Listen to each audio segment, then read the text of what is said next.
Welcome back, everyone, to Watcher of All Things. My name is Kiki, and this is my podcast where I talk movies, TV shows, and all things entertainment. Today is a big one. It's episode 30, where we will be talking the Alien franchise that started all the way back in 1979. What a strange little franchise. I've watched the 4 movies, the Ripley movies, this week. We're not talking the prequels. We're not talking Prometheus and Alien Covenant. We are just talking Alien, Aliens, Alien 3 or Alien Cubed, Alien Resurrection. So we're going to be talking those 4 movies today in another installment of Watcher Watchback. So I'm very much looking forward to that. Oh boy, what a week it's been. We are past the Comic-Con madness, but the news does not stop. There's a billion projects announced every single day. Some that I'm actually very excited for and I'm looking forward to talking to today, but it's been a crazy August so far. I went to a music festival last weekend. I saw Chappell Roan and T-Pain. Those were the 2 main acts that we went to see, and it was great. It was so hot. I'm 24 years old, but I think I'm already too old for music festivals because I just can't handle the thousands of people. Especially this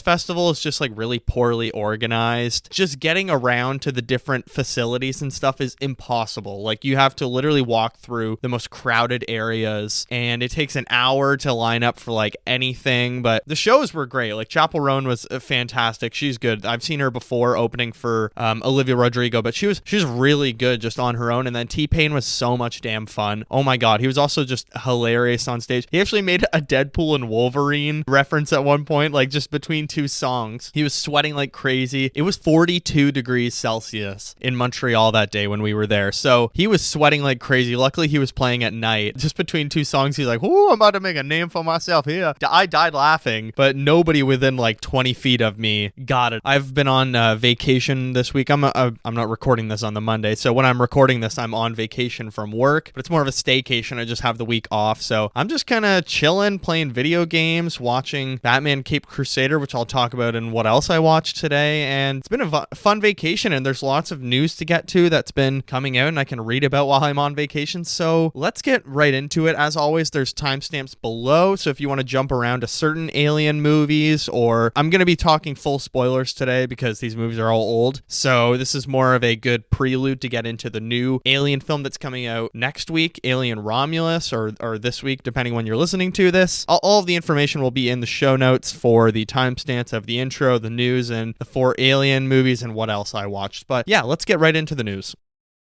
The first piece of news today comes from Netflix, which announced that Squid Game Season 2 is going to be coming out very soon, in fact, but also some news about a Season 3. So Season 2 is dropping on December 26th, Boxing Day, while Season 3 will actually be premiering in 2025, with the final season date hasn't been decided or anything like that, or announced at least, but Season 2, it's going to be coming out in a few months, so Lee Jung-jae is going to be returning to star alongside fellow returning cast members Lee Byung-hun, Wee Ha-jun, and Gong Yoo. There's a bunch of new cast members as well because it is a new game, and we actually have a season description. So Season 2 is 3 years after winning Squid Game, player 456 remains determined to find the people behind this game and put an end to their vicious sport. Using this fortune to fund his search, Gi-han starts with the most obvious of places: look for the man in a sharp suit playing Dejaki in the subway. But when his efforts finally yield results, the path toward taking down the organization proves to be deadlier than he imagined. To end the game, he needs to re-enter it. I'm actually pretty hype about this. When did Squid Game come out? Was that 2022? 2021? I remember binging that in my 4th year of university, and I'm pretty sure I watched it all in one day. I think shows like this are what Netflix are so good at. It's just such a kind of fun, original concept that feels like such lightning in a bottle, and it just absolutely blew up. I mean, when it came out, it was absolutely everywhere, and then Netflix turned it into reality show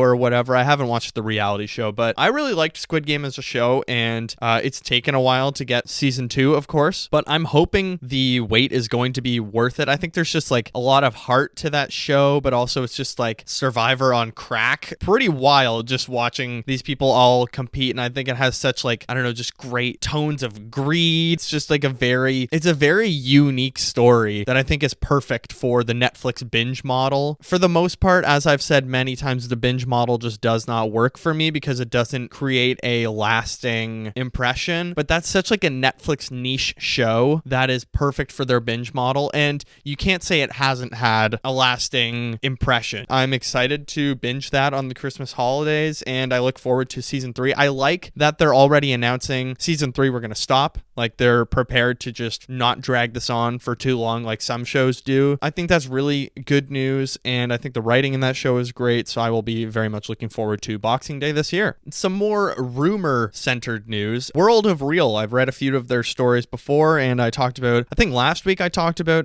World of Real, that there are these kind of like inside scoopers that I follow on social media. Well, this week, it's already confirmed, like this is public knowledge, that Glen Powell is going to star in Edgar Wright's remake of The Running Man, which was an Arnold Schwarzenegger movie from 1987, I want to say. Well, there's rumors now that Sydney Sweeney is actually going to be starring with him. World of Real, and according to Daniel Rickman as well, who's another pretty accurate Twitter scoop person, said, I've been hearing this rumor for a few weeks now. Nothing concrete, but Daniel Rickman is also hearing that Sydney Sweeney is being eyed to join Glen Powell in Edgar Wright's Running Man remake. Sweeney is already set to star in Wright's Barbella remake, which is still in development. If she were to join Powell, then it would be a notable reunion, as the duo is coming off the surprise 2023 rom-com hit Anyone But You. Wright's The Running Man is supposed to start shooting this October in London. As far as I can tell, the only other project Sweeney is involved in this year is David Michôd's Christy Martin biopic, which starts production this week. I think that's a very... I could see this as a high possibility. He's already working with Sydney Sweeney, Edgar Wright, so, you know, they have these conversations about what else they're working on, what else they have in development, and, you know, they have a mutual conversation of, oh, Glenn, I worked with him on Anyone But You. He's a great guy. And Edgar's like, oh yeah, I'm actually doing this other movie with him. Would this be something you're interested in? Like, I don't think this is a very crazy, far-fetched rumor. And Glen Powell and Sydney Sweeney have both said many times that they're already reading scripts together. They're already trying to develop things to work together, again, because they really enjoyed Anyone But You. So I could totally see this. I think this is a very good idea. They had really great chemistry in Anyone But You. Edgar Wright, fantastic filmmaker. I liked his last movie, Last Night in Soho. I think it's like mostly a very good movie until that third act, it kind of falls apart a bit, but I would be totally down with this. And there's actually also some other Glen Powell related news and who his co-stars will be. Well, Jenna Ortega is in talks to board the J.J. Abrams secret Glen Powell movie at Warner Brothers. So this is Deadline reporting this, that Jenna Ortega is in final talks to join J.J. Abrams' secret untitled movie at Warner Brothers. Few details are known about the movie other than it's not a time travel movie. Abrams wrote the script and his Bad Robot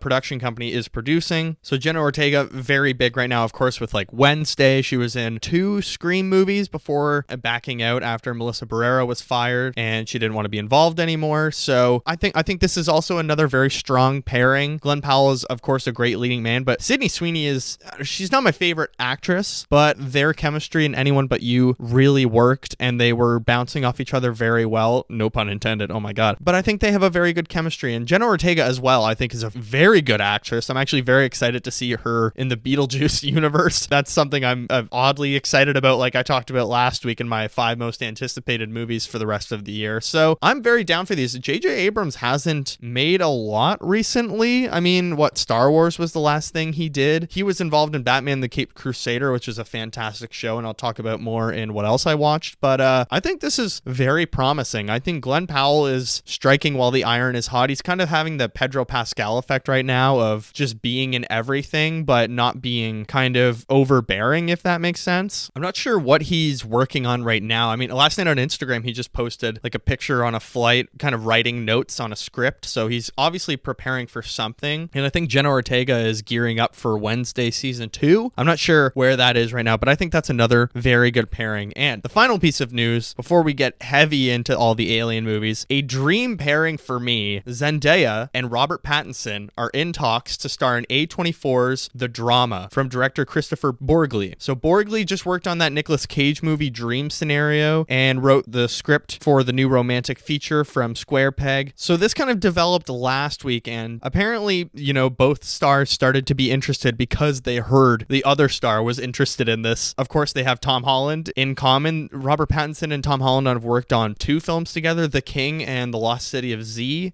Obviously, Zendaya and Tom Holland have been together for many years now, so it's not like they don't know each other. They've probably met plenty of times, but they're both just very powerhouse powerhouse actors right now that people are wanting more from. Zendaya is wonderful in Dune Part 2 and Challengers, as I mentioned last week. Robert Pattinson is my favorite actor, hands down. He is my number one favorite actor. I was just watching a bunch of random interviews with him like a few days ago, talking about like Good Time and High Life and Cosmopolis or whatever that one's called, and just such an interesting career he's had and choices he's made of what projects he wants to sign on with. And he currently has like 4 things in development. I think he has this one, he had the Jennifer Lawrence movie as well, the Batman Part 2, and Mickey 17 still hasn't come out yet, or Mickey 17 comes out January 2025. So very little plot details, but the drama is said to involve a couple whose romance changes dramatically before their big day, with Ari Aster, Lars Knudsen, and Tyler Campbell serving as producers for Square Peg. That sounds very good. The person that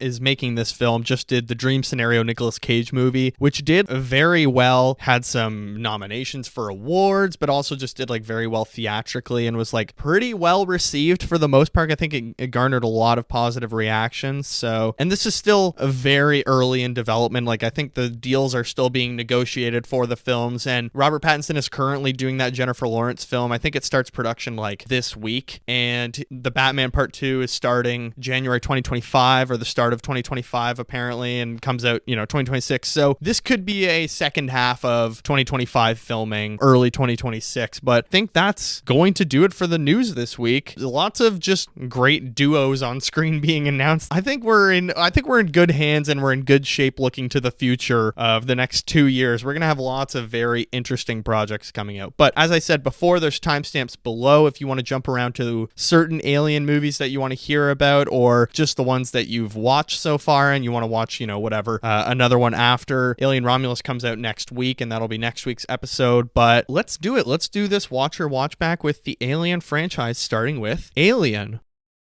Before watching these movies, was I an Alien fan? Not really. I wasn't a fan of this franchise. I don't think I really grew up watching these movies. So this was a nice, like Mad Max, this was a nice experience of diving into another franchise, learning about its development and its evolution over the years, how it's expanded. I'm definitely going to check out the prequel movies after this, and I contemplated doing those as well for Watcher Watchback, but I just thought 6 movies is too many. Let's stick to the 4 Ripley films, and let's start with Alien, of course, which is a 1979 sci-fi horror film. It's an hour and 57 minutes, has 93% on Rotten Tomatoes with a 94% audience score. It is directed by Ridley Scott. It is distributed by 20th Century Studios. Had a budget of $11 million, and its box office draw was $184.7 million.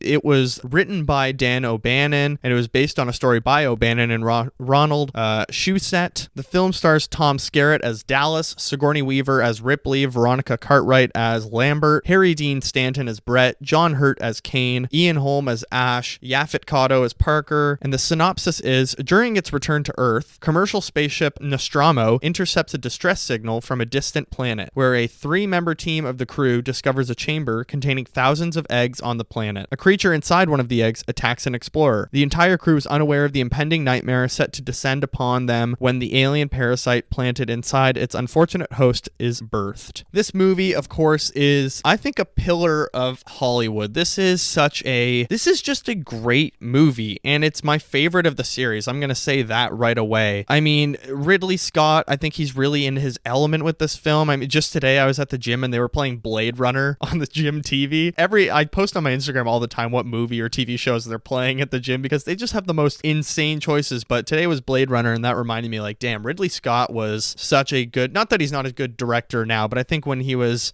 in his prime with like Blade Runner and this film, just so good. Let's start with the performances as well. I think the performances are so simple and fantastic in this film. That's what I love. I think the performances really go off the rails after this film. And in fact, I think the franchise goes off the rails for the most part after this film, but I love that they're not goofy, like theatrical old school performances. They all feel very grounded. This movie just feels very kind of realistic to the situation. And if I remember correctly, Ripley was not even marketed as kind of the hero of this film. It was actually, was it Dallas, I want to say? But Sigourney Weaver as Ripley is just such a great character in that first Alien film. What I love about her is she's absolutely correct in every situation. She's so calculated, she's so logical, and she just thinks things through. And she's also just like such a badass. I love her as the lead in this film. She's so great. And I think this is my favorite interpretation, or not my favorite interpretation. I think this is my favorite film with Ripley, and I think this is my favorite version of Ripley. She just seems like this normal, honest hero. She's not, other than, you know, one scene where she's getting undressed and it's like these kind of creepy shots, like she's not sexualized, she's not a damsel in distress. I love that she's just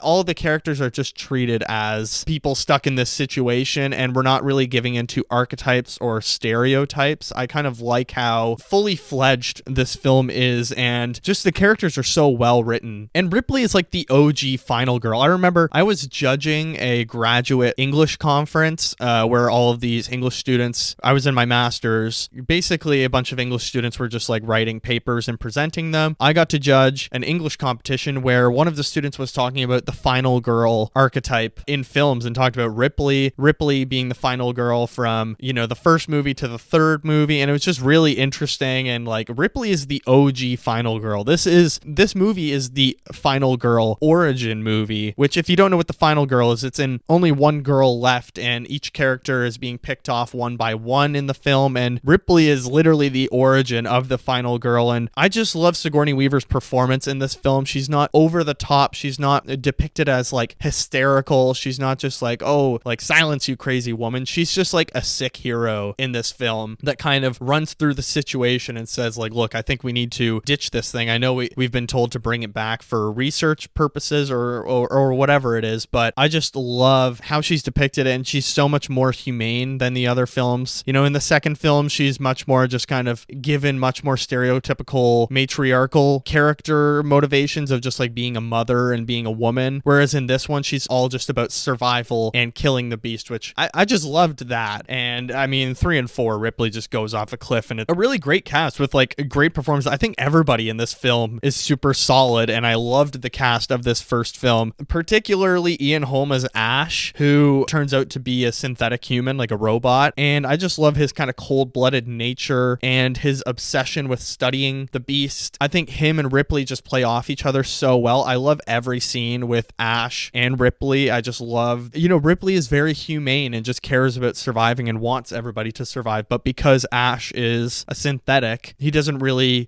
take into account people's feelings or survival. He just like kind of cares about scientific progress. Again, a wonderfully written film that has competing stakes and the competing interests of all these characters. Whereas, you know, in Aliens, there is competing interests, but I think 3 and 4, it's just the franchise kind of runs out of steam. But let's stick with Alien. I mean, everybody's great in this. Yaphet Kotto as Parker and Harry Dean Stanton as Brett. I love that duo together when they're on screen. They're just hilarious, like a couple of bumbling idiots. When Brett's trying to look for the cat and is just going through, here, kitty, kitty, kitty. And that's kind of our first introduction to the xenomorph itself. All that stuff looks so great, which, I mean, let's speak about the xenomorph. The design in this film is fantastic. It uses miniatures. This is 2 years after Star Wars. So a lot of the success of this film, I think, can be attributed to Star Wars. And kind of the story goes that this film was only really greenlit and kind of went forward because of the success of Star Wars, which is great because I think this is such a different beast to Star Wars. Like, Star Wars is very family-friendly, fun, sci-fi fantasy opera, whereas this is a full-on horror movie. And you know, it's written as a horror movie. Maybe by today's standards, it's not like crazy, gory horror. It's much more slow burn sci-fi. But I think this is my favorite one in the series because it has just such a unique tone to it that I really love. But the sets are just awesome. I think the Nostromo looks great. The costumes are just like great. Like, it still seems like kind of rooted in Earth's space race. And again, the miniatures, like speaking about Star Wars, I love the use of miniatures. One of my favorite things is going with behind the scenes footage and looking at the miniatures being implemented, like The Dark Knight and Batman Begins. And I think The Dark Knight Rises, all three of those movies used miniatures. And I just love that stuff. I think miniatures are such such a cool effect, and I just love that kind of filmmaking. And there's just such a, I don't know, this is just such a creatively interesting movie. And one thing I love about the ship is how tight and personal some of the rooms feel. Like, it's not these giant spaces that they're dealing with like in the other, specifically the third movie. I love how kind of up close and personal the Nostromo is, like their cockpit or whatever where they're working, a very small space. The labs all don't seem very big. So I love all that, and the directing within these tight spaces makes it feel very kind of claustrophobic, which adds attention to the horror aspect of this film. So just really great design, both sound wise, character wise, set wise, costumes. The xenomorph is just such an interesting being, and like in that final battle where the xenomorph makes it onto Ripley's escape pod and crawls out of the wall, it's almost like a camouflage aspect to it within the wall and the piping, which I loved. This is just such a fantastic movie, and I actually love how restrained they are with the villain. Ridley Scott has talked about before how, don't show the villain in the horror movie because it makes it less scary and it waters it down. And I actually love how little we see the xenomorph and how quick the cuts are when we do see the xenomorph in this film, which they certainly ditch in the next film and the following ones because we just see them the entire movie. Kudos to Ridley Scott in his directing of deciding when we're going to show the alien, when we're not going to show the alien, because like even in,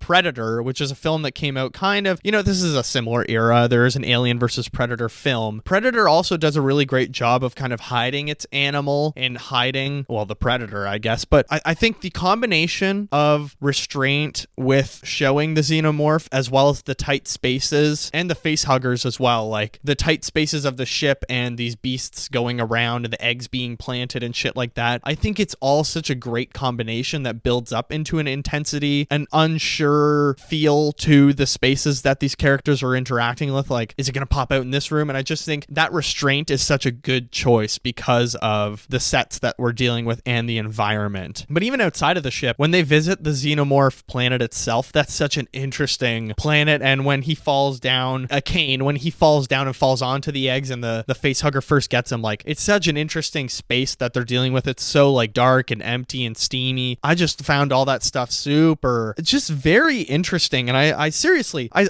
enjoyed this film so much. I think I tried to watch it when I was 15. That was when I first watched Blade Runner, I want to say, like grade 10 or grade 11. And I tried to watch, I watched Blade Runner. I enjoyed it, and I was getting ready for Blade Runner 2049, but I tried to watch Alien and I just couldn't get into it. I think I just hadn't developed kind of a patience for films yet. But now watching this, like, it is a slow burn film, but I think it's so rewarding because it has so many great moments that just feel so unique to the genre to this day. Like, just great character dynamics that we don't see much, and just like original things. It feels like you're watching history while you're watching the film. Like, it's such an interesting film to just watch creatively and see the designs of things. Like, even their costumes like are still very grounded in NASA 1960s 1970s NASA and the space race, but there's lots of cool futuristic additives to it, which I enjoyed. But also just the xenomorph slow burn of the crew being picked off one by one, which is the type of horror movie that I like, which is a lot of horror movies are like that, but it's just such a different setting when you take that context into space. I mean, Ripley wise, I think this is the best interpretation of Ripley. As I said, it is all downhill after this. She's such a calm, collected, cool, logical character, which I really like. And I love the final hero moment when she kills the xenomorph in the ship. I love that scene where she thinks she's finally free. The whole self-destruct sequence, it's just, I love the elevated stakes throughout the film, but it's not a high concept film, which I enjoyed, which after this film, the franchise becomes every film trying to top the previous and just kind of throwing shit at the wall and seeing what sticks, which we'll get into. But I mean, Alien, this was such a awesome film. I seriously had so much fun with it. Yes, it's a slow burn, but it's so rewarding, and it's such a good horror film with great sci-fi elements in it. And I love the discussions of AI and like the human soul and our existence, but also survival and interests of a higher company that you're serving versus like the survival of yourself. I don't know, it's all very interesting, but it also just has like great music, has great, visual effects. It's just an all-around very solid movie. A great story. I really enjoyed the pacing. It's great performances, amazing designs. I seriously loved it. But let's move on to Aliens. So Aliens came out in 1986. It is 2 hours and 17 minutes. It has 94% on Rotten Tomatoes with a 94% audience score. So yes, like critically, it is higher, I guess. But at the time, like Rotten Tomatoes didn't really exist. And it is not Ridley Scott. In fact, it is James Cameron who came on to the project. Although Alien was successful, and this is all from Wikipedia, Alien was successful. The sequel took years to develop because of lawsuits, a lack of enthusiasm from 20th Century Fox, and repeated management changes. James Cameron was brought on despite he wasn't exactly an experienced director by any means. He has only really done Terminator and Rambo First Blood Part 2. The project stalled again until new Fox executive Lawrence Gordon pursued a sequel. It had a budget of $18.5 million and its box office was about $183.3 million. So it came out in 1986, so it was 7 years after the original, which you don't see that very often now where a sequel takes years in development. Like now, sequels are very fast to come out. I think the only sequel I can think of that's taking multiple years to come out is The Batman Part 2. That is the only one I can think of. And I mean, if we have a successful sequel like Aliens is to Alien, although I think Aliens is not a perfect film and I will get into it, I still think it's a very fun movie. So yeah, it's a James Cameron film. It was written by James Cameron, Ronald Shusett, Dan O'Brien, of course stars Sigourney Weaver as Ripley, Carrie Henn as Newt, Michael Biehn as Corporal Hicks, Paul Reiser as Burke, Lance Henriksen as Bishop, Bill Paxton as Private Hudson, William Hope as Lieutenant Gorman, Janet Goldstein as Private Vasquez, Al Matthews as Sergeant Apone, Mark Rolston as Private Drake, Rico Ross as Private Frost, Colette Hiller as Corporal Farrow, Daniel Cash as Private Spunkmeyer, Cynthia Dale Scott as Corporal Dietrich, and Tip Tipping as Private Crow. So a big cast, much bigger than the last film. This is a very different film. The synopsis is, when Ripley's life pod is found by a salvage crew over 50 years later, she finds that terraformers are on the very planet they found the alien species. When the company sends a family of colonists out to investigate her story, all contact is lost with the planet and colonists. They enlist Ripley and the colonial marines to return and search for answers. Aliens is a very different film from its predecessor. It is, the tone, it kind of moves from sci-fi horror to cheesy 80s action film, and that's not necessarily a terrible thing. It's a really great 80s action film if that's what you're looking for. But let's start with the performances. I think Ripley is very uninteresting in this film. She's kind of just forced into being a mother in this film and like this womanly figure to Newt. And I think the Newt character is this child that they find when they go to the planet. I think that doesn't work. And Newt is just like kind of annoying the whole time. Like I wasn't interested. I was not interested. And Ripley was much more interesting in the first film as this kind of calm, logical, independent character. But now she's kind of burdened with this child to care for and always has to be like, but what about the child in every situation? It's like, I don't care, Ripley, just be a badass. But the crew itself, this is maybe like one of the most iconic, cheesy 80s crews that we've ever had. It's Aliens, and especially Bill Paxton's character, who I think much of the crew has like kind of aged poorly and just looks goofy now, but it is fun at times. I think the game over, man line from Bill Paxton is iconic, but at times the supporting characters are a bit much. They come off a bit Jar Jar Binks, but kind of nasty mouthed. It's just like now in the kind of character arcs that we get and the interesting characters that we see in a lot of films we get now, these characters all seem kind of like shallow archetypes or stereotypes. And I don't know, it gets a little bit annoying at times. The, constant like sexual references, and it's not even like, it's nothing clever or like funny. It's all just like, oh, I'd fuck you or whatever. And it's like, okay, I feel like we're better than this. Performance wise, like, I don't think Sigourney Weaver is bad in this movie. I think Ripley is very still fun and a great action hero, but the tone of this film is so different to Alien. Like, Alien is so slow burn, quiet, contemplative with, horror elements. This is action horror. This is more space action film where it's just like a plethora of aliens or xenomorphs that they're fighting, whereas the first one was just kind of, a lot more selective and, like I said, reserved with its use of the xenomorphs, whereas in this we're kind of seeing the beast every 5 seconds. It is a fun movie though. Like, I think the action is great. I think James Cameron was a very good choice of a director to bring on. He does group action and big action films very well. I don't think the Avatar films are anything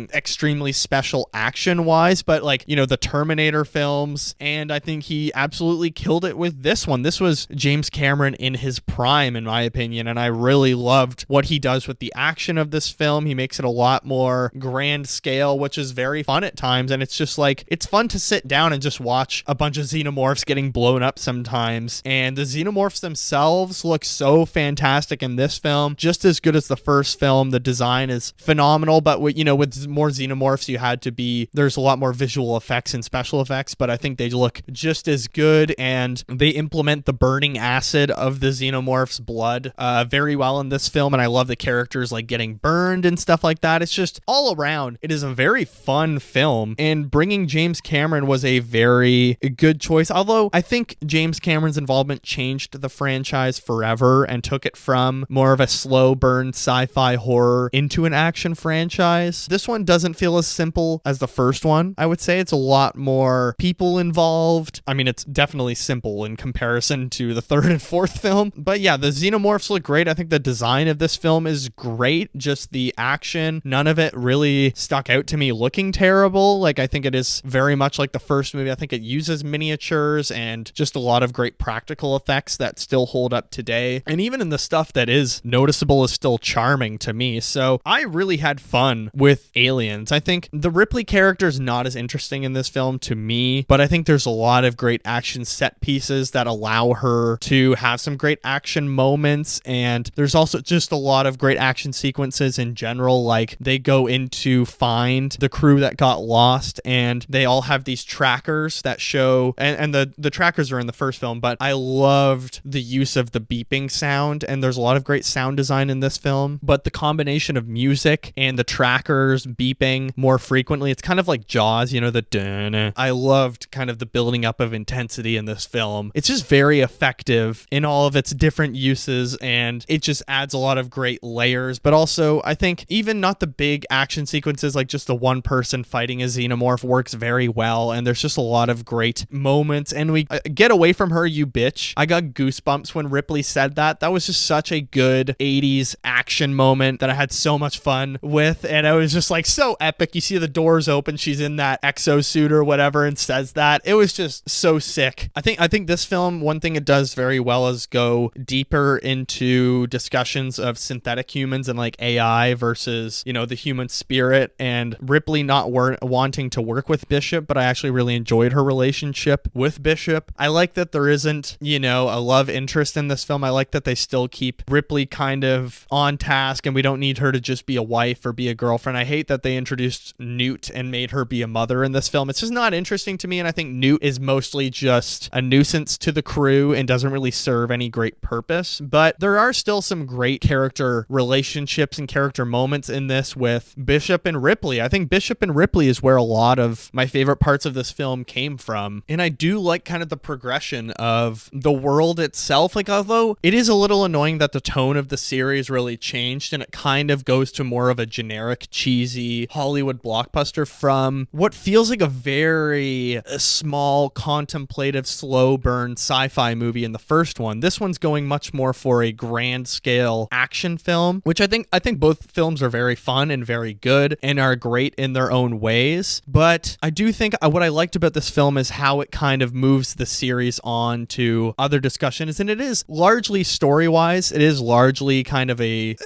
hits many of the same story beats as the first film, which is kind of annoying. But I think like environment-wise, they had a lot of great ideas of where can we take this. So instead of kind of having just all the action take place on the Nostromo, like just on a ship, and having a horror movie set on a spaceship, I like that it takes place on the planet and it goes to a building instead. And it is kind of like, you know, similar spacing to the first film, but I think the action changes the dynamic of the film. Like in the first one, it's a lot more people trying to run away, and they don't really have great weapons to deal with the xenomorphs, whereas in this one, they're just like using guns and blowing up shit and stuff like that, and it's fun action. But I do like kind of the progression of certain ideas, but I also liked, there is some good parts that they did with Ripley. I like that they use her as an expert on the situation in this film, that she joins these Marines, and at first they don't respect her and they don't really give a shit what she thinks, and they don't believe her that, oh, there's these aliens, and then they very quickly learn that this is a real situation. I like some of what happens with Ripley, and I like that she still is logical, and they still didn't make her an idiot in this film, which is really great. And she doesn't need saving. She has,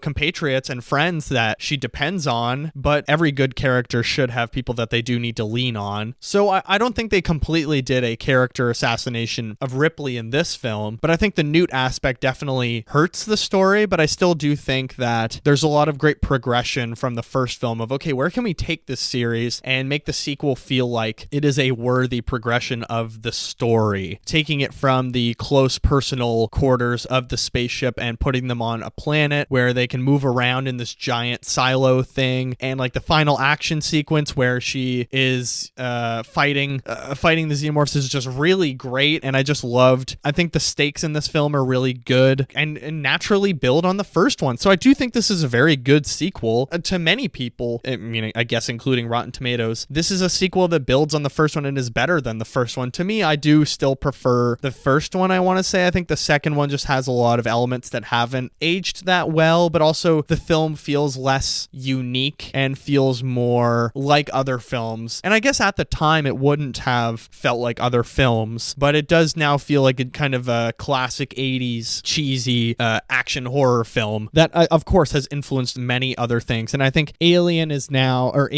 is now again a pillar of Hollywood and filmmaking. Like when you seek out to make an action movie or like a space action horror film, Aliens is going to be one of the first films that comes up, and James Cameron and the work he did with that film is going to be one of the first things that comes up, and the legacy still holds today. This is a film that many people still hold dearly. I really enjoyed it. Like I think the first two films are totally solid. They're really it's a really fun action movie, Aliens, which I think makes its rewatchability like very high. The first one I don't think I would rewatch as much just because it is a much slower film and I think I would need to be in much more of a mood. But this one is just like a fun action movie that you can kind of throw on at any time, in my opinion. So I think rewatchability, this one is a much more general appeal type film. Like overall, this movie is kind of like a Hollywood sellout film that kind of just says, okay, we need to make this series more of a blockbuster general appeal type thing. But I still think it is very fun. And James Cameron does a solid job directing this. I think all the Newt stuff doesn't work. I think it is, I don't know, an interesting look into like the military and the future and space exploration and colonization of space, basically. So there is many interesting concepts in this that I think are fun, but I gave it a 4 out of 5. I don't think it's a perfect story in hindsight or a perfect movie in hindsight, and it is a lot of the same story beats, which a lot of sequels struggle with to, okay, how do we progress things but not just tell the same story as the first one? So Aliens is very fun. I think it's second in my rankings of this franchise. Not as great as the first one, but still very fun.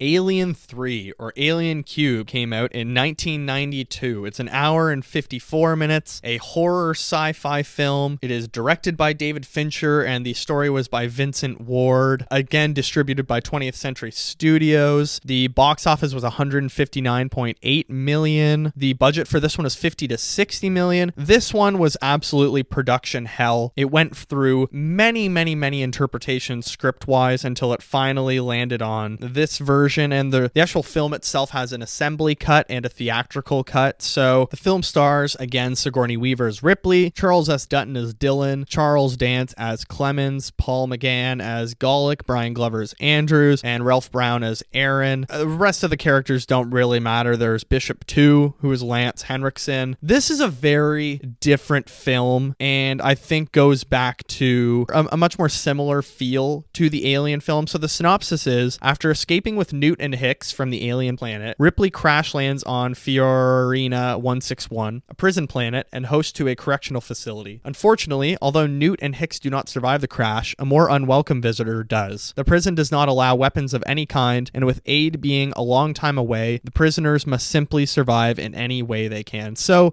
she crashes on this prison planet and kind of has to fend for herself with the help of all these prisoners because they don't have weapons and they all need to figure out ways to fight. So So let me start with the cast. Sigourney Weaver, I think she has a great shaped skull in this film. She shaved her head for this film, and it was a big deal at the time.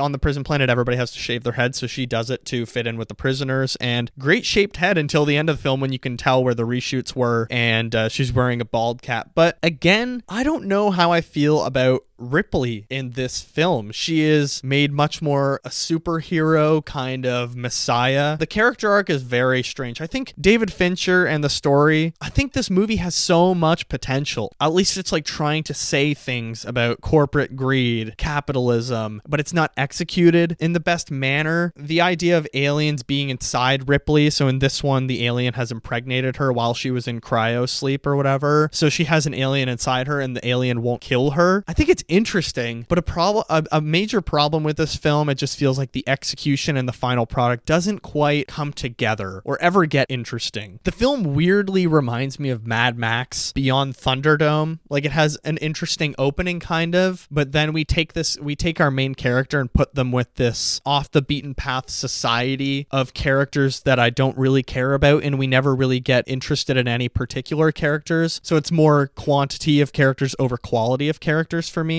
Like, you have Charles Dance and Charles S. Dutton as Dylan and Clemens. I think those characters actually have such great potential. Clemens and Ripley have a kind of a relationship in this film that to me just kind of felt out of nowhere and was unnecessary. I don't think they need to be intimate with each other. I think just as companions and friends on the planet, which would have been much more interesting, that they're just two people looking for a friend because they've been alone. And especially Ripley, like, this film, killing Newt and Hicks at the start of the film, is just a huge fuck you to the previous two films. This film is such a departure from the first two films and just wants to crap on the previous two films and is just pitching so many different ideas, but nothing is really sticking to the wall. This film is very many concepts, tons of exposition, many different paths that we're going down, but it's never really sticking into anything. Like, it doesn't really explain or go into the backstories of a lot of people on the planet and this prison system and how it operates. Like, that's a very, again, this film has so much potential, but I think it doesn't really go into anything really interesting, and it only really gets interesting in the last 30 minutes, and that's when the action is. And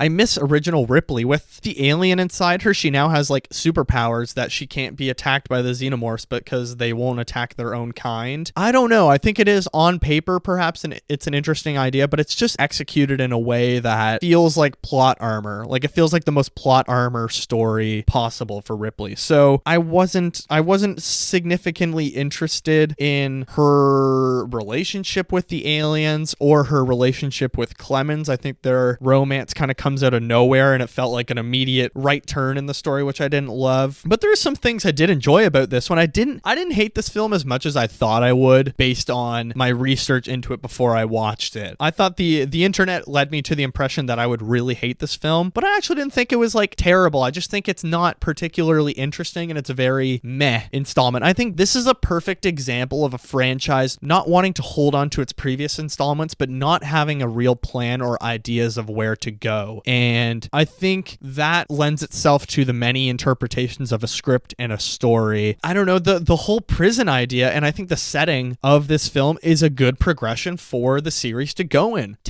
We go from just kind of the spaceship, the Nostromo, then we go to a planet where we saw the aliens first with a big crew going in and having an action flick. And then I think taking Ripley into this prison setting has a lot of potential. I think this is a very interesting idea to take Ripley into this very restricted part of society, but I think we don't really grow Ripley's backstory a lot in this series. Like, we never really learn about Ripley's life before the Nostromo, and if we do, it's very sparing moments. Like, I don't know. It's interesting. We learn a lot more about other characters before we ever really learn about Ripley, and this movie feels like another movie from another genre, and it feels like an entirely different franchise, but then it's a lot of studio intervention where, we need xenomorphs, we need aliens, like, where I think there is an idea of a story here about a prison planet that is much more interesting if you just take away the alien elements. Like, tonally, I thought this film was very in line with the 1979 Alien film and what Ridley Scott was doing, and a much similar pacing strategy, but I just think there's a lot of studio intervention in this film. So I would be very interested to watch the assembly cut of what David Fincher, what his idea was with the film and the original story from the writers. But effects wise, like the xenomorphs look really terrible in this film to me. David Fincher want them to move much more like deer or like leopards or pumas as opposed to like big human beastly things. And I think that didn't really work for me. Also, they're more stop motion-y looking, which I didn't like. I wasn't a fan of that. I really like the physical aspect in the first two films, and they feel very real in person, whereas these feel like very clear special effects on screen. So definitely I would say these are the worst looking xenomorphs in the franchise, which is tough for me to say, but this is just a very odd film. And I saw a very funny Letterboxd review that was like, much like David Fincher, I completely forgot this movie existed, because this is a very forgettable installment in the franchise where they weren't sure where to go. And I think, the character dynamics or the ideas they had for characters are much more interesting than bringing in Newt in the second one. Like just making Ripley, she's a woman. What do we do? Oh, we got to make her a mother. I think this film is much more, at least trying to do something with Ripley, with the aliens inside of her and the eggs inside of her. I think that is way more interesting than what we saw in the last film, and putting her with these, Ripley has really worked with some terrible people. Like the Marine crew in Aliens is just a bunch of assholes and rude people. This one is a bunch of prisoners who are all rapists and murderers. So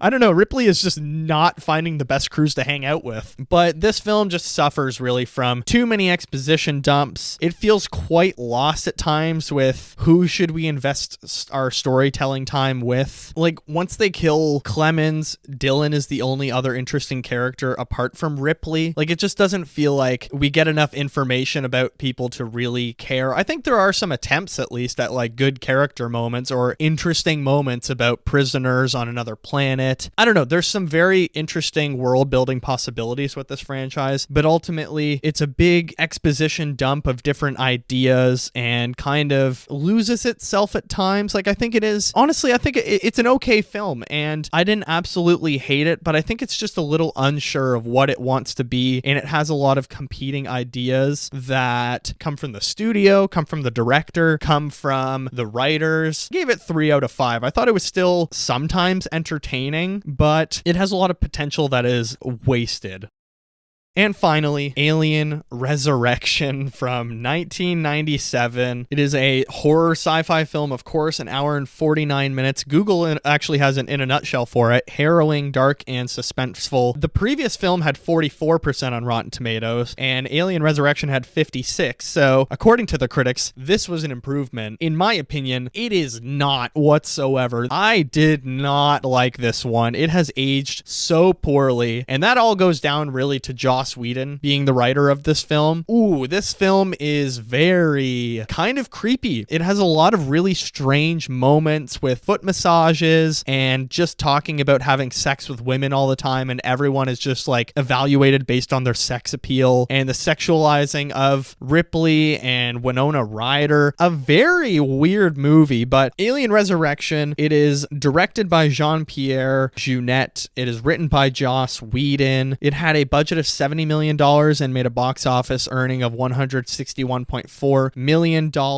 It stars Sigourney Weaver as a very different interpretation of Ripley, who is pretty much just a superhero in this film. Winona Ryder as Cal, Dominic Peynon as Vries, Ron Perlman as Johnner, Gary Duran as Christy, Michael Wincott as Elgin, Kim Flowers as Hillard, Dan Hedaya as General Perez, J.E. Freeman as Dr. Wren, Brad Dourif as Gediman, Raymond Cruz as DeStefano, and Leland Orser as Purvis. A very recognizable cast, much like the second film with like Bill Paxton. It's like you have, what's his name, Salamanca from Breaking Bad and Better Call Saul in this. The synopsis is, 200 years after Lieutenant Ripley died, a group of scientists clone her, hoping to breed the ultimate weapon. But the new Ripley is full of surprises, as are the new aliens. Ripley must team with a band of smugglers to keep the creatures from reaching Earth. Oh boy. Yeah, this is a very Joss Whedon movie, but let's start with the cast. Ripley, once again, is not interesting to me in this film. So she is brought back as a clone, but she's an alien human hybrid. So she has like superpowers, she has super strength pretty much, and they have to like teach her. It reminded me of Poor Things. They have to like re-educate her how to act like an adult or whatever. But I just don't get why they're going with the superhero Ripley aspect. It was not interesting to me at all, and this is the least interesting interesting interpretation of Ripley. The supporting cast are all just unbearable. Oh my god, I can't stand any of the characters in this film. Maybe apart from Cal, Winona Ryder's character. They're all gross, misogynistic, creepy, and they're not even like a band of misfits that are still interesting. Like you look at a movie like, or a TV show like Andor. The crew that Andor is working with, they're all pretty shitty people and like clearly got in some trouble, but at least they're interesting and they're a band of misfits that you care about because they're all flawed people trying to screw each other over, but there's something about them you still care about and you want them to succeed. These people, I didn't care if they died right away. Yeah, this is a Joss Whedon movie. It is extremely creepy, misogynistic, extremely sexual. Every scene has to relate to women and the sex appeal of women, and almost every second line that Ron Perlman says in this film is about fucking a woman, and it's really disgusting, and it gets so tiring. When you're watching it, you're like, this is not entertaining at all. This is just like, what was this at the time? I don't get how this could be like rated higher than the previous one. Very much a film of another time, of nearly like 30 years old for sure. Like there's some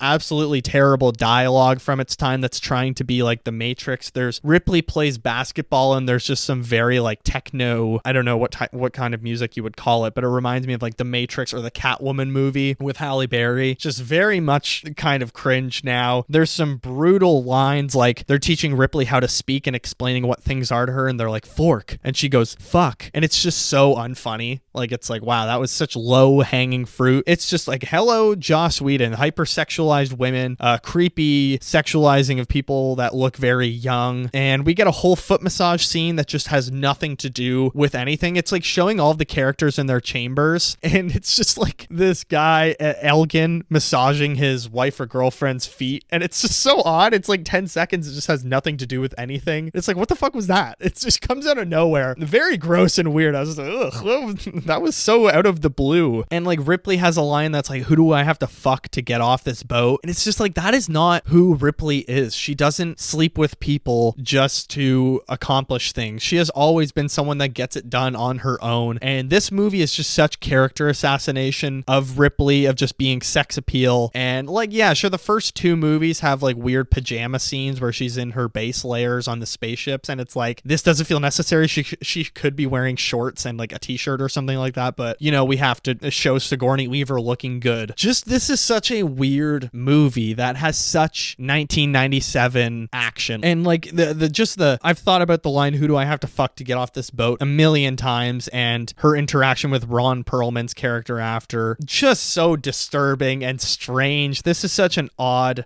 film, but like design wise, this is a great looking movie. I actually think the xenomorphs look so much better than the previous film. In this one, they managed to look, other than one sequence where the xenomorphs are climbing up a ladder to catch the crew, I think that design wise, this film looks very good, and it brings the series back to trying to escape a spaceship or fight on a spaceship, which I think works. But at the same time, this film is kind of a Star Wars The Force Awakens to Star Wars Episode 4 A New Hope. You know, it is kind of a legacy sequel or reboot, soft reboot, repeat of another film in many story beats, which was annoying, but the creatures look good in this film, and the sets look very good and immersive. There's no extremely obvious green screens. Like today, all these films would just be green screen and they would be shot in the volume, but I actually liked how interactive the sets were, and it really got me excited for Alien Romulus to hopefully get updated characters that people can actually relate to nowadays. So like, this movie isn't complete dog shit. There were a couple of ways that I thought, oh, okay, there is an idea there, like doing an underwater action sequence with the xenomorphs. I thought that was pretty fun. I thought that was a good idea. And even though the ladder sequence I thought was not that great, there are still some nuggets in here that you're like, okay, they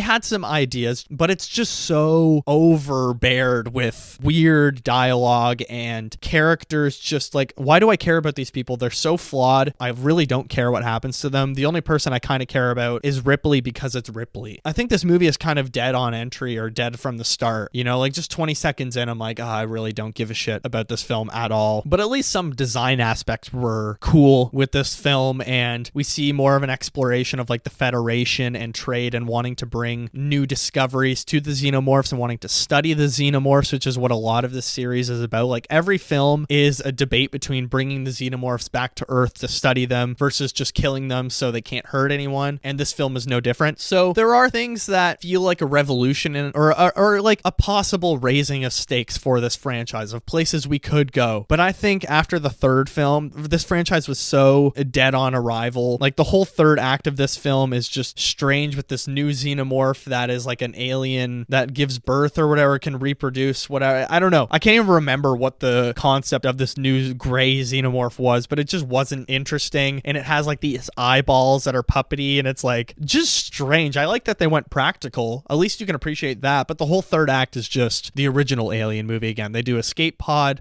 blast open a window of the spaceship, suck the alien into space, job done. I'm tired of seeing the same third act in these films. All the films rely on shooting the creature into space, and I'm just kind of tired of it. It's not entertaining. It's not creative. There are some good character moments between Ripley and Cal. I think Sigourney Weaver and Winona Ryder do very well with their characters together, but it's very limited character moments that actually feel interesting in this film. Like Cal is an interesting character because it's another synthetic human that Winona Ryder is playing, but we don't find out until after she's shot and everyone thinks she's dead. So I think that's kind of a fun twist. Like, oh, at least they tried a fun twist in this film. But for the most part, this film is just very tiring to watch. This was a tough one to get through, and this series is certainly diminishing returns. I gave this one 2.5 out of 5, and my list on Letterboxd of ranking this films is not just a chronological list of their releases. It is literally, I think each film is not as good as the previous. So it's Alien, Aliens, Alien 3 cubed, and Alien Resurrection. That is my ranking of 1 to 4. Like, where do you take this series after the first Alien movie? I think Aliens did some great things with it. I think Alien 3 had some ideas, but I think Alien 4 is not very interesting. Apparently Joss Whedon had the idea for the third act to take place on Earth and have like a final battle on Earth. That is at least something that we hadn't seen before, so that could have been interesting. But for me, this is just a franchise that was very creatively bankrupt after the third one. I am interested to see where Alien Romulus goes. I think it looks very interesting that they're going back to what the first Alien film was, of just let's have a horror movie on a spaceship and these people make contact with the xenomorphs and they want to try to escape, but they're attacked by the aliens. So I like it. Even though it is very similar to the first one, I'm excited to see how they revolutionize the horror, how they tell a different story perhaps, or use different characters, or if it's just a good legacy sequel, so be it. I'm fine with that as long as it's an entertaining movie. But the Alien franchise, very interesting. I think Alien and Aliens are, as I've said, pillars of Hollywood. And if you want to make a sci-fi horror movie or a sci-fi action movie, you cannot go past Alien and Aliens because there's just so much good creative stuff in there that have bled into other franchises that I have really enjoyed. So Alien and Aliens I would definitely recommend to people. And Fede Alvarez, who is doing the new Alien Romulus movie, said you don't need to see the previous movies to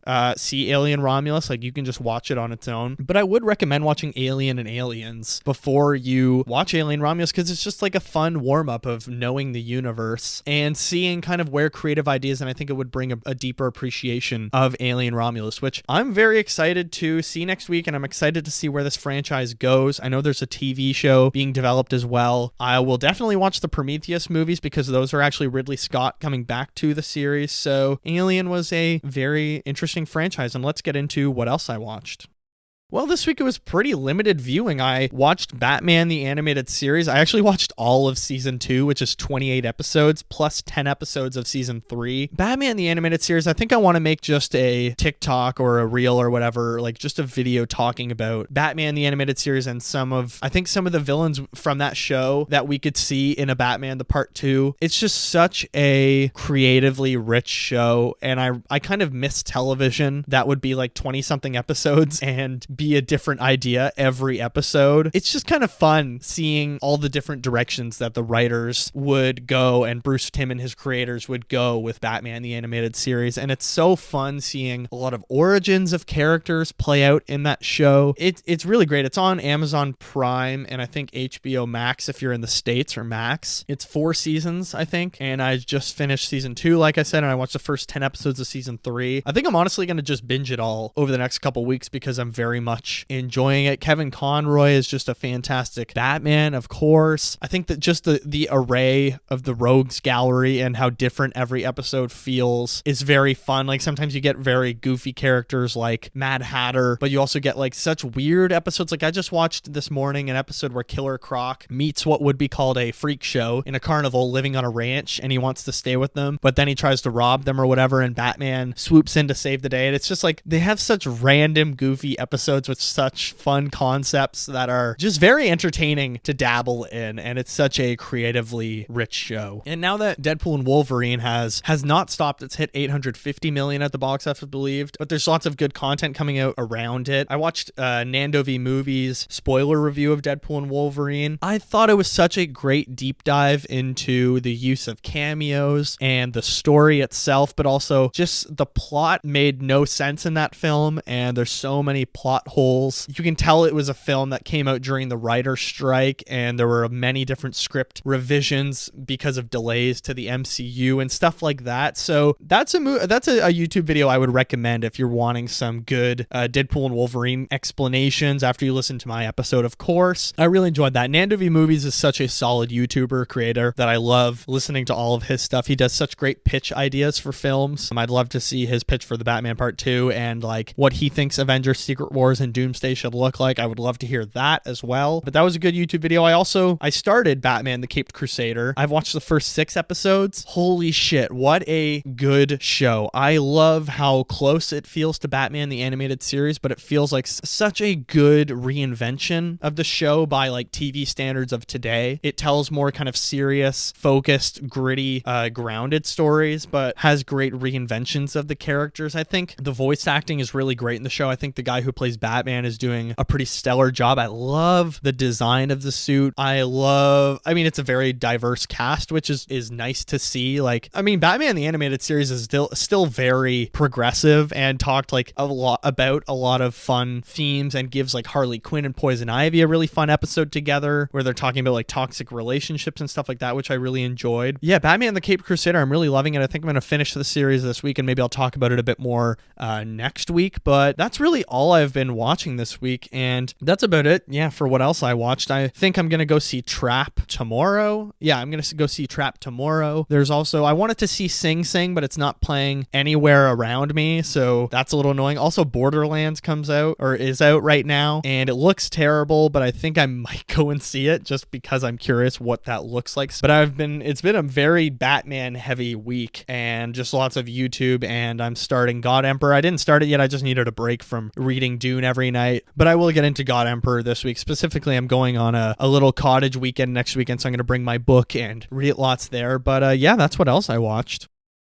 And I think that about does it for episode 30, Watcher Watchback of the Alien franchise. I tried to be quite brief in my thoughts and what I liked and what I didn't like about the Alien franchise. A very strange franchise, I have to say, of like no director has directed 2 Alien films if you don't count the prequels. Like all 4 Alien standalone films had different directors and writers, moving around and stuff like that. But a very fun series to watch. The first 2 movies are great, and the second 2 are just very interesting to watch. Of like, how did this get made, or like, where did this go wrong? But as always, rate and review the show 5 stars on all of our streaming platforms, whether it be Spotify, Apple Podcasts, Amazon Music, Acast. Give it 5 stars, share it with a friend, share it on your social media, wherever. It helps the show grow with engagement, get more listeners, bring people on. I love hearing from people. I get messages literally all the time. I'm getting messages, not just from friends, but like people I knew from high school or I've known in university, just messaging me like, hey, I listened to an episode of your podcast, and I just watched that thing or whatever. Like one of my friends actually this morning just listened to the bear episode, and we were talking about Carmi and how much of a piece of shit Carmi is, but just stuff like that. I love hearing from you guys. So you can find the show on all platforms, share it with your friends, rate it 5 stars, but we're also on YouTube. Like, subscribe, comment on the channel. What's your favorite Alien movie? Are you going to go see Alien Romulus? Are you going to go watch it without having seen the previous films? If you have seen the previous films, films. I'm curious, what do people think of Ripley as a character now? I mean, she is an icon. To me, in that first and second film, she is an icon of sci-fi. But the third and fourth film are such strange directions to take Ripley in. But go find us on YouTube, hit the notification bell so you know every Monday when the new podcast drops or when shorts are put out. You can also email the show to get in touch with me at watcherofallthings@gmail.com. We're also social media pages, TikTok and Instagram. The TikTok is watcher.of.all.things and the Instagram is watcherofallthings. You can also find my letterbox page. It's my personal letterbox page where I put lots of lists. You can see all of my reviews right away. It's KikiJ70. That's KIKIJ70. Follow me on there. I'll give you a follow back, of course. Next week is Alien Romulus. I'm really looking forward to that, and I'll also talk about Trap and my What Else I Watched. But yeah, thank you all so much for listening. As always, I want to hear from you guys. What else do you want to hear about in this August? What should we watch after Alien Romulus? What have you been watching this summer? What are some TV shows you would recommend? Some movies you would recommend that have come out this year? I hope you have a wonderful week. Thank you all so much for the support and love and the sharing, and I will see you in the next one.